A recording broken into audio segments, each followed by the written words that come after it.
Louie Gohmert is a congressman from Texas, and recently he was sitting in on a hearing at the House Judiciary Subcommittee on the Constitution and Civil Justice, where there is currently a push going on for a nationwide 20-week ban on abortion. So they had speakers come in to talk about their views. One was a woman named Christy Zink. She was testifying. This is what she said. She was talking about how that bill would have required her to carry to term and give birth to a baby whom the doctors concurred had no chance of a life and would have experienced near constant pain. So what she's talking about there is that sometimes the reason for an abortion is not simply the choice of a woman, as Republicans might like to frame it, but the babies that they're carrying to term have no viability. They can be brought to term, they can be given birth to, but they don't have any brain activity. Maybe they have massive health problems and would not survive after giving birth. Now that seems like the sort of thing that even if you're, just a hard pro-life person, that would, I think, make you think twice a little bit. You might still keep your position, but it would inspire some compassion in you. But not if you're Louie Gohmert, it turns out. So he responded to what Christy Zink was saying with this.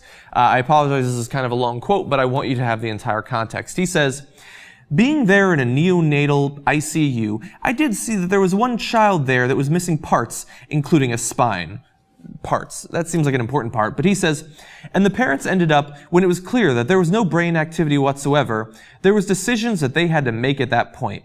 Mrs. Zink, having my great sympathy and empathy both, I still come back wondering, shouldn't we wait, like that couple did, and see if the child can survive before we decide to rip him apart? So these are ethical issues, they're moral issues, they're difficult issues, and the parents should certainly be consulted. But it just seems like it's a more educated decision if the child is in front of you to make those decisions." No, see, that's not actually what's going on. It's not a decision because you're taking away the decision by banning abortion after 20 weeks.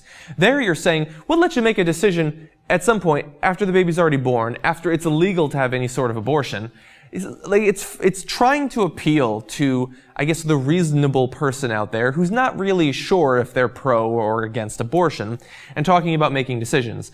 But don't let that cloud your judgment. Don't let that fool you. He's talking about taking away the decision. This ban, if it was able to go into effect, would be draconian. Nationwide, 20 weeks, that's all you get. Now, look, I'm no expert on abortion. I don't know biologically what time is right to make that determination. I don't know ethically what line we should draw there. The line should be somewhere, I understand that, but I don't feel qualified to say exactly what week it makes sense to do that. But I also understand at the same time, Louie Gohmert knows no more about when the biological or ethical line should be drawn. This is a man who, from his past experiences, his past statements, doesn't seem fit to govern his own Netflix instant queue, let alone the legality and morality of abortion. What we're talking about here, what Christy Zink was talking about, is an infant who possibly has no brain function aside from the pain that they're experiencing, a mother who's experiencing both physical and emotional trauma that I, as a male and as young as I am, not having gone through this, can't hope to understand, but I can at least speculate that it's horrifying. It's one of the worst things that you can go through. As I said, I can't give any sort of legal or moral expertise on this, but I can at least give compassion. I can give empathy. And he can mention empathy in his statement, but you understand that he's not actually giving it there. He's there for a political reason, and he's not going to allow the suffering of a woman to slow him down. Louie Gohmert, thankfully, as extreme as he is on many issues, is also so clearly an idiot whenever he opens his mouth that I don't think we have to worry about him holding any sort of national office.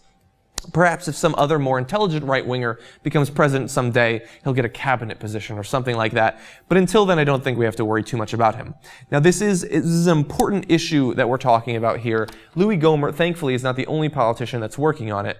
But we need intelligent, wise people. That word gets thrown around, but we need people with wisdom working on this. Louie Gohmert is not that man.